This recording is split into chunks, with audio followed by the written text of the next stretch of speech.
Hello दोस्तों, कैसे हैं आप सब। उम्मीद करते हैं कि आप सभी अच्छे होंगे। आज के इस वीडियो में हम बात करेंगे वीवो के T2X जो मॉडल है हमारा, उसमें चार्जिंग सेक्शन के ऊपर।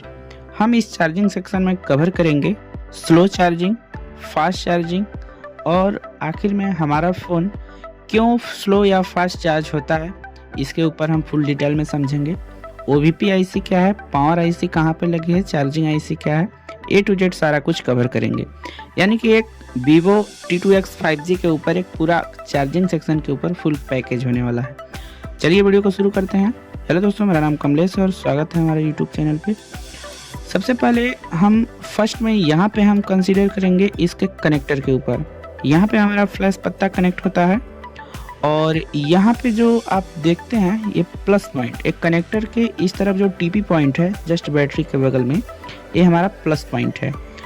सबसे पहले हम कनेक्टर में जो हमारा चार्जिंग कनेक्टर है वहाँ से कंफर्म करेंगे कि 5 वोल्ट की सप्लाई यहाँ तक पहुँच रही है कि नहीं आ रही है। अगर 5 वोल्ट की सप्लाई यहाँ तक आ रही है तो हम आगे बढ़ेंगे, अगर नहीं आ रही है तो हम 5 वोल्ट कनेक्टर से एक जम्फर लगा देंगे तो हमारी प्रॉब्लम सॉल्व हो जाएगी। अब इसके बाद हम इस प्लस लाइन को लेके आगे बढ़ेंगे। ये प्लस लाइन हमारी कहाँ कहाँ तक जाती है। ये प्लस लाइन बैटरी कनेक्टर के ऊपर ही हमारा चार्जिंग सेक्शन है और जस्ट ये जो हमारा डाईबोर्ड है एक क्वाल टाइप का। इसके बाद जो है हमारी आप देख रहे हैं 12 लैक की, ये हमारी OVP IC है। अगर ये OVP IC साफ साफ आपको प्रिंट में दिख रहा होगा कि ये 3 बॉल से इधर से कनेक्ट है और 3 बॉल से इधर से कनेक्ट है। बाकी मैक्सिमम केस में ऐसा देखा जाता है कि जब भी हमारे फ़ोन से ओवर वोल्टेज जाता है चार्जिंग IC तक तो हमारी जो IC है वो ख़राब होने का संभावना रहता है। लेकिन अगर बीच में OVP IC लगा है तो वो खुद डेड हो जाएगी। लेकिन ये जो हमारी मेन चार्जिंग IC है MT 6360 UP, इसको डैमेज होने नहीं देगी। इसी कारण से OVP IC का यूज होता है हमारे फ़ोन में।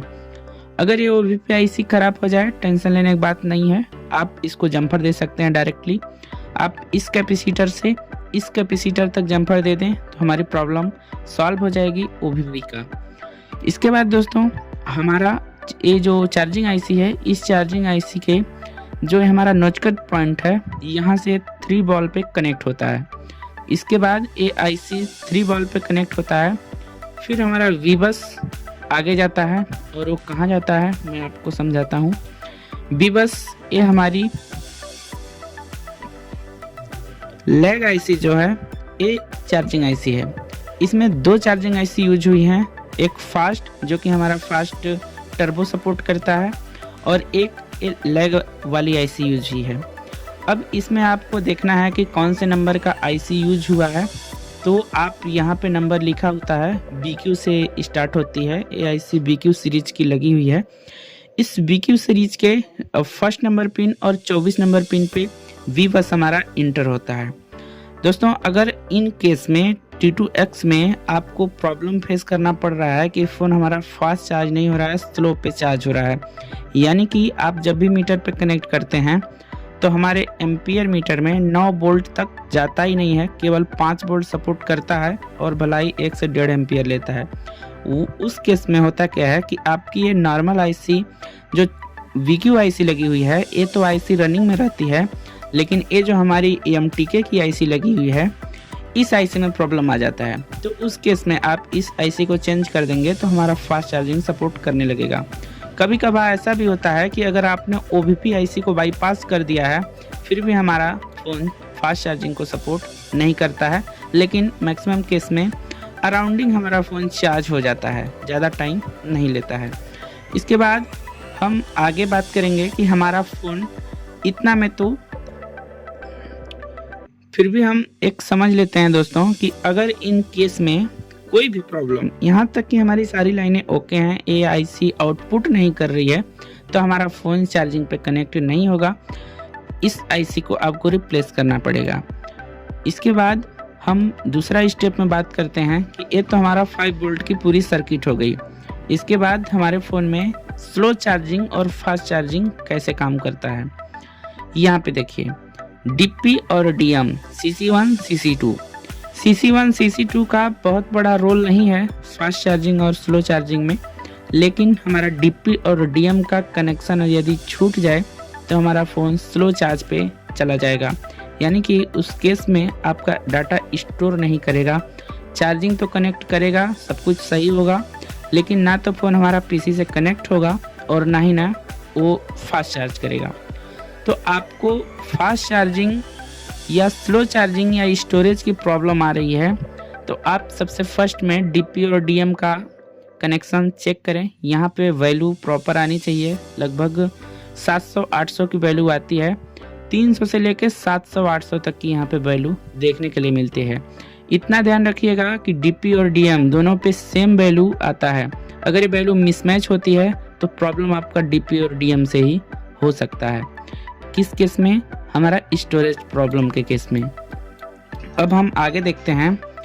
आगे यहाँ पे आप जाएंगे तो यहाँ पे हमारा DP और DM का रजिस्टर लगा हुआ है। ये रजिस्टर CPU से कंट्रोल होते हैं। ये रजिस्टर अगर बीच से ओपन हो जाए तो हमारी वैल्यू इस DP और DM के पॉइंट पे नहीं मिलेगी। तो यहाँ पे अगर कोई वैल्यू न आए तो आपको कंसीडर करना है, सबसे जो आप फर्स्ट करेंगे वो इन रजिस्टरों पे करेंगे। ये रजिस्टर 1-1 ओम के होते हैं। अगर ये निकल जाते हैं तो आपको सिंपल इसमें से जम्पर मार देना है, हमारी प्रॉब्लम सही हो जाएगी, DP DM की वैल्यू सही हो जाएगी। इसके बाद ये आगे चला जाता है और आगे हमारा चार्जिंग IC जो फास्ट चार्जिंग IC है वहाँ तक जाएगा। देखिए यहाँ से तो DP और DM को मेनली यहाँ पे 2 IC कंट्रोल कर रही हैं। पहला तो हमारा CPU, मैक्सिमम केस में CPU ही कंट्रोल करता है DP और DM को, लेकिन यहाँ पे 2 IC का यूज हुआ है चार्जिंग लेवल के लिए, तो हमारा इस AIC भी DP और DM को कंट्रोल कर रही है। अगर यहाँ तक का प्रॉब्लम हमारा सारा कुछ ओके है तो हमारा फ़ोन चार्ज होगा। आई होप दोस्तों T2X जो वीवो का मॉडल है उसके बारे में, चार्जिंग सेक्शन के बारे में आपको सही नॉलेज मिली होगी। अगर ये वीडियो पसंद आती है तो इस वीडियो को लाइक करें, चैनल को भी सब्सक्राइब करें। मिलते हैं नेक्स्ट वीडियो में, तब तक के लिए गुड बाय, जय हिंद।